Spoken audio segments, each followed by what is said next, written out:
তুমি যদি কাউকে ভালোবাসো তাকে জানিয়ে দাও। স্পিকার, এই সংসদ সদস্যদের সামনে আমি আপনাকে অনেক ভালোবাসি, এটি জানিয়ে দিলাম। মাননীয় স্পিকার, অসংখ্য ধন্যবাদ। আমাদের শিক্ষামন্ত্রী আহসানুল হক মিলন সাহেব ডান দিক থেকেও চাচ্ছেন আপনার জন্য 1 মিনিট। ভালো জনপ্রিয় মানুষ, নেন 1 মিনিট। ময়মনসিংহ 2 আসন থেকে নির্বাচিত মাননীয় সদস্য জনাব মোহাম্মদ উল্লাহ, আপনার সময় 5 মিনিট। ধন্যবাদ আপনাকে। আসসালামু আলাইকুম রহমতুল্লাহ বারাকাতুহ। মাননীয় স্পিকার, আপনাকে অসংখ্য ধন্যবাদ। হাদিসে একটি বাক্য আছে, তুমি যদি কাউকে ভালোবাসো তাকে জানিয়ে দাও। স্পিকার, এই সংসদ সদস্যদের সামনে আমি আপনাকে অনেক ভালোবাসি, এটি জানিয়ে দিলাম।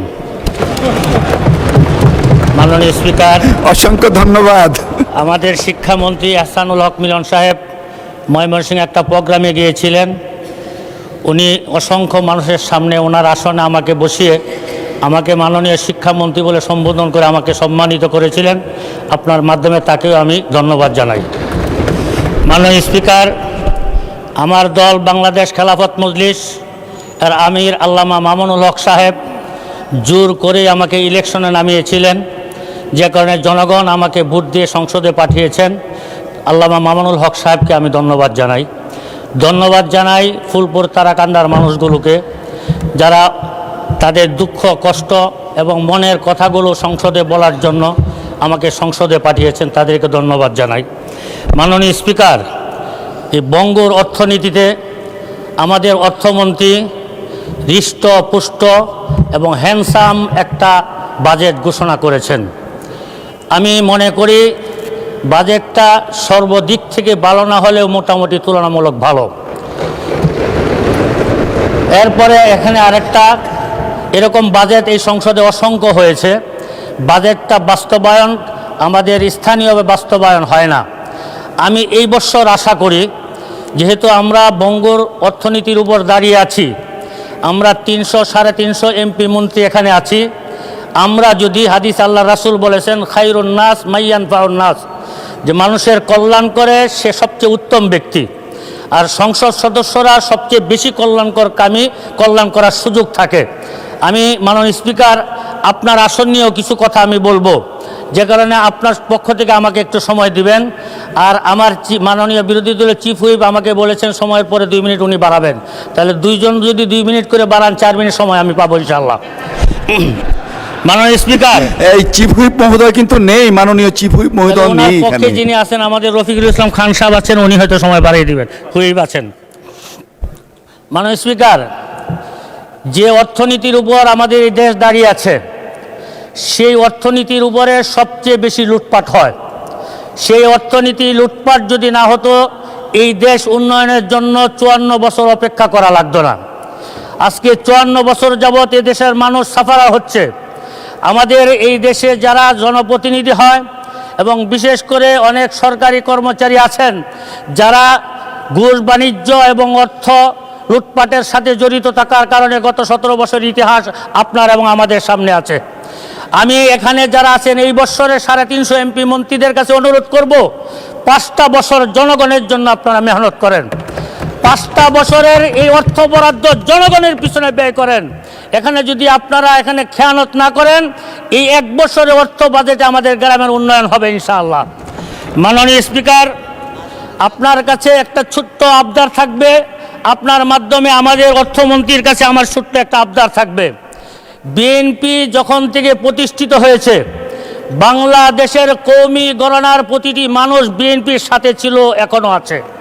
কিন্তু বিগত সময়ে কওমি গণনার কোনো মানুষদের নিয়ে কোনো বরাদ্দের কথা কখনো আসে নাই। এই বছর আমরা ভেবেছিলাম যে এই বছর যেহেতু বিএনপি ইসলামপন্থী দল, ইসলামে মূল্যবোধে বিশ্বাসী, তারা যেমন নৃগোষ্ঠীকে তারা অর্থনীতির বরাদ্দের মধ্যে এনেছে, কওমি অঙ্গনকেও তার বরাদ্দের মধ্যে আনবে। কিন্তু অত্যন্ত দুঃখের বিষয়, কওমি গণনার আলেম উলামা এবং সেই সমাজের মানুষগুলোকে তারা কোন গ্রহের মানুষ মনে করে, এটা আমার বুঝে আসে না মাননীয় স্পিকার।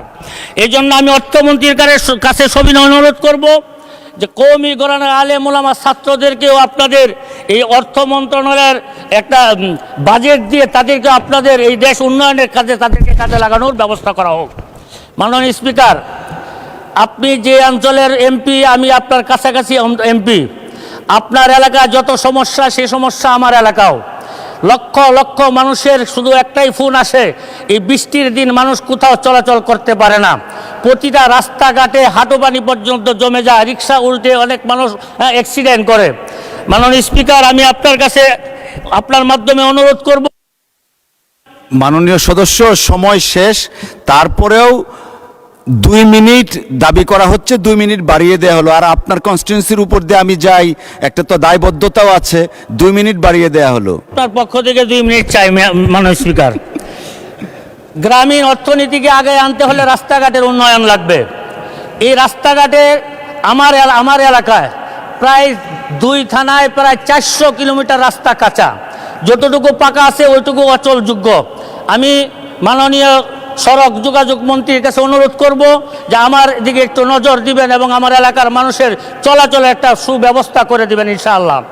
মাননীয় শিক্ষামন্ত্রীর কাছে বলবো, মাননীয় শিক্ষামন্ত্রী, আপনি আমাকে অনেক ভালোবাসা দিয়েছেন, আমি আপনার প্রতি অনেক সন্তুষ্ট, খুশি।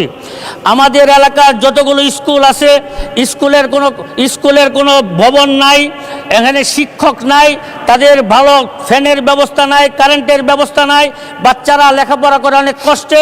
আপনি একটু শিক্ষা খাতে যেমন বড় বরাদ্দ পেয়েছেন, এই বরাদ্দটা যেন সুষম বন্টন হয়, আমার এলাকায় যেন আমি আমার প্রাপ্য অনুযায়ী যেন আমি পাই, এলাকার উন্নয়নে আমি কাজ করতে পারি। মাননীয় স্পিকার, আমার এলাকার 2টা থানা, একটা পৌরসভা আছে। পৌরসভা ইউনিয়নের মতো কোনো উন্নয়ন নাই, রাস্তাঘাট নাই, ড্রেনেজ নাই। ফুলপুর থানার উপজেলার মানুষ এবং পৌরসভার মানুষগুলো বৃষ্টি আসলে তারা চলাচল করতে পারে না। আমি বলবো প্রত্যেকটা পৌরসভাকে যেন উন্নত করা হয়, সি গ্রেড থেকে এ গ্রেডে উন্নত করা হয়। ঠিক তেমনিভাবে তারাকান্দা বিশাল একটা বাজার এবং বিশাল জনগোষ্ঠী এখানে বসবাস করে। এটা পৌরসভা না থাকার কারণে গ্রামের এলাকার মতো ইউনিয়ন পরিষদের মতো রাস্তাঘাট নাই, ড্রেনেজ নাই, জলবদ্ধতার কারণে মানুষ চলাচল করতে পারে না। মাননীয় স্পিকার, আপনার মাধ্যমে তারাকান্দা যেমন উন্নয়ন চাই, ঠিক তেমনিভাবে তারাকান্দাকে পৌরসভা ঘোষণা করা হোক, এই আবেদন আমি আপনার মাধ্যমে জানাই। মাননীয় স্পিকার, সময় শেষ হয়ে যাচ্ছে, আপনি দয়া করে একটু সময় আমাকে বাড়িয়ে দিবেন। মাননীয় স্পিকার, স্বাস্থ্য খাত নিয়ে আমি কথা বলেছিলাম, কিন্তু স্বাস্থ্য খাতের আমি শুনেছি যে 101 শয্যা বিশিষ্ট হাসপাতালের একটা অনুমোদন হয়েছে, কিন্তু অনুমোদন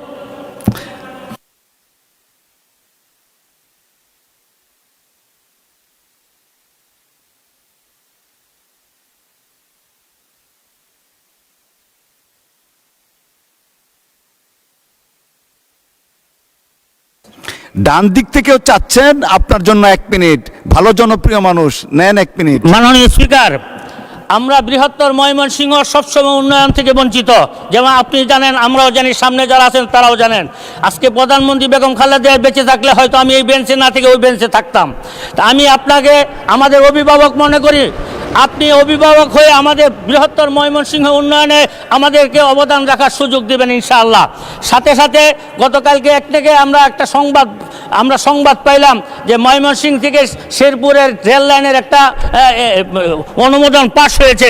আমি আপনার মাধ্যমে রেলমন্ত্রীর কাছে অনুরোধ করব, এই রাস্তাটা যেন জামালপুর থেকে শেরপুর না হয়ে ময়মনসিংহ, তারাকান্দা, ফুলপুর, হালুয়াঘাট হয়ে শেরপুর হয়, তাহলে লক্ষ লক্ষ মানুষের উপকার হবে। মাননীয় স্পিকার, আপনাকে অসংখ্য ধন্যবাদ। আপনার পক্ষ থেকে 1 মিনিট সময় দিয়েছেন, এটা আমার জন্য লাখ মিনিট। আল্লাহ পাক আপনাকে সুস্থ রাখুন, ভালো রাখুন। আসসালামু আলাইকুম ওয়া রাহমাতুল্লাহি ওয়া বারাকাতুহু।